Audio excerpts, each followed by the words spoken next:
The return of the holidays marks the return of seasonal units, and while most of them are useless beyond their Super Trustmaster rewards, that's kind of sad, so it's great that we're still getting buffs. Now if only their plot lines would continue.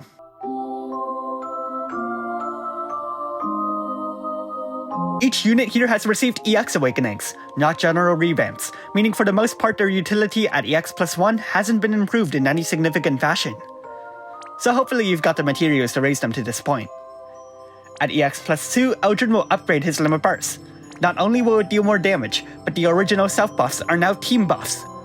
While the stat buffs are honestly whoop-de-doo, the extra evasion stacks are nice. Furthermore, this new passive pushes his stats further, giving a flat 1000 attack and magic, and boosting his stats by an additional 100%, giving him an even greater limit burst regen to the point that he'll fill it up in 3 turns while doing nothing, and boosting the damage modifier of Frostwork Flesh. He also gets a new ability called Saber Strike, which has a 3-turn cooldown. This attack deals hybrid damage that scales with morale, permanently boosts the damage modifier of the rest of his attacks, and chains of absolute mirror of equity. EX plus 2 also updates his Brave Shift. It's similar in nature to the changes in his base form, though some details will obviously diverge. For one, his different limit bursts. The Impero imperos, the damage modifier rises, and the Beast Killer buff spreads to the rest of the team. Then the stats rise and the limit burst regens, and the damage modifiers of Heavy Snowfall and Flash Freeze go up.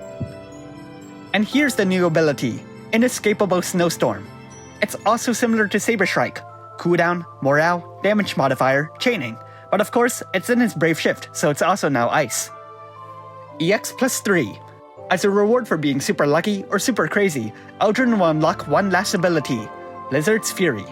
Inflicting a 25% sword impero, granting your team a 160% double killer against beasts, and boosts Eldryn's ice damage by 50%. It massively raises his damage output even further. So with this, how good is Eldryn? The damage modifiers are quite significant at EX plus 2, though you have to remember to activate them in a fight. At EX plus 3, he'll only get better, but ultimately let's shift our focus to his flaws and see if they're fixed. Eldryn, despite being a powerful hybrid damage dealer on release, eventually saw one particular issue: chaining. Hybrid damage with absolute mirror of equity is one thing, but worst comes to worst, just pair it with physical or magico.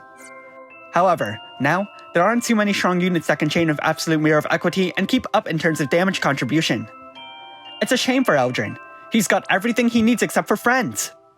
Or his daughter, please update Prievia. The next unit we're covering is Christine. At EX plus 2, she'll buff her limit burst. Wow, they're actually touching it. Raising its damage, the Impero, but I mean you're still not going to use it over her Brave Shift.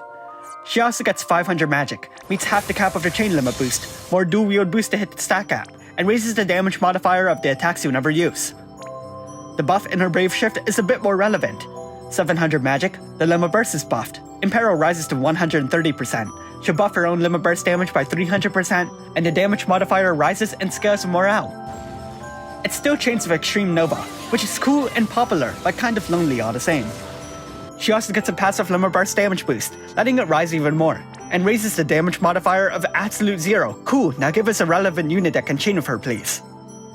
At EX plus 3, she gets one last ability, Glittering Powder, inflicting a 120% Ice Impero, imbuing ice onto your team, raising their ice damage by a strong 35%, and filling their limit burst gauges by a strong amount.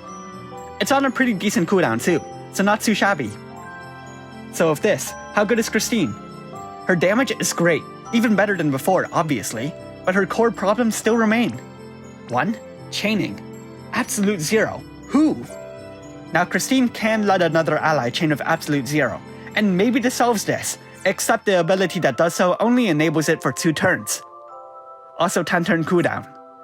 She has a more reliable option in her base form, but guess what? Her Brave Shift still has a 11-turn cooldown. So while Christine is definitely stronger, her viability not so much of her current options. Lastly, Kryla.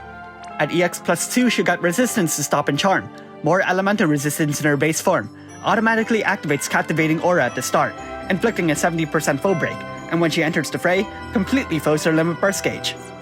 This isn't too significant in her base form, unless you plan to use that status ailment thing in an arena for kicks, but let's go to her second form and see what's changed. In her Brave Shift, she'll improve her limit burst. Now it inflicts a 80% full break where it didn't at all before, The Impero is extended from 1 to 3 turns, and the damage modifier rises, that one's not too important. The passive also happens to nullify Charm, grant the elemental resistance, and do the hokey pokey, so cool. EX plus 3 is where things get more impressive though. First, in her base form, she gets a new ability, Calamity Concoction. She'll inflict an 88% full break for 2 turns, which will later fall to 85% for 3 more turns, and then also lowers the enemy's elemental resistance by 120% for 3 turns, except for light and dark, those are 135%. It also fills your team's limit burst gauges by a significant amount, and fills a decent chunk of morale. In her Brave Shift, she gets Twilight Pact. It requires half her limit burst gauge, and also has to hurt an ally, but in return, that ally will get a 350% full stat buff, and their light and dark damage will rise by a massive 45%. Also big limit burst gauge fill. So how good is Kryla? Unlike the other two, Kryla has the better favor by virtue of A popular chaining family, and B, her support greatly overshadows her lackluster damage output. Her EX plus 2 abilities don't feel that significant, though its effects are admittedly more passive. It's nice that her second limit burst is much more reliable with debuffs now, so that's an added bonus. EX plus 3 is far more impressive. The elemental imperos from Calamity Concoction may not match the ability's cooldown, but the breaks certainly do, and it's not as if the ability is one and done. Twilight Pact only requires half of Kryla's limit burst gauge, and she automatically fills a third of it just by existing, not to mention she'll fill completely when she enters the fray. The buff only targets a single ally, but the ability is also spammable to an extent, even more so if your team can help in that matter. Overall, how good are these EX Awakenings? By themselves, they're all excellent, but unfortunately for the damage dealers, their core problems haven't been resolved, and so their viability won't really change. Eldryn doesn't have it as bad as Christine, but we're not really getting more absolute Mirror of Equity users in the future.